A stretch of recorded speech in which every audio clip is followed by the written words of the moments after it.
Our learning target today is I can recognize new information as I read. It's really important as you're reading about a topic that you already know a lot about that you look for new things that you've learned as you're reading. Doing this can help you take in details of the text that you might not recognize. Now, I figured that this text about Dr. Martin Luther King Jr. would be an excellent one for us to start this skill with because most of us have done a lot of learning about Dr. Martin Luther King Jr. He's an incredibly important person in our country's history, and we learn a lot about him in schools. Now, I'm going to show you what I mean as I start the introduction. I'm going to read it to you, and I'm going to show you how I'm going to pay careful attention looking for new things about him or just new learning in general that I didn't know before I read the text. I'm going to begin on page 4.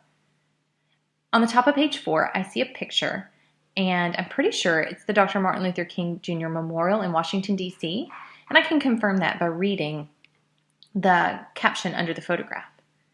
So let me read page 4, Introduction. Each year, people of all ages visit the memorial that honors Dr. Martin Luther King Jr. in Washington, D.C. A large sculpture of Dr. King and some of his famous words inspire visitors. Page 5. Who was Dr. King and why do we remember him? Dr. King was a civil rights leader. He worked throughout his lifetime for equal rights for all people. And I see at the top of page 5 a picture of Dr. King making a speech, and there's a quote by him, and in the inset box it says, "The time is always right to do what is right." And the caption says, "Many people listen as Dr. King gives a speech about equality." Okay, when I look over page 5, these are things I pretty much already knew about him. There's nothing that's new information to me. But if I go back to page 4, this is actually something I didn't know.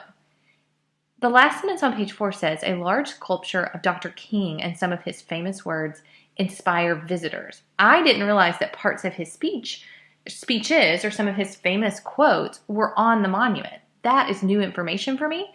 And I think it's pretty important because this entire book is entitled Dr. King's Memorial. I want you to stop and answer a question about this, and then you are going to try yourself to recognize new information as you read the next section.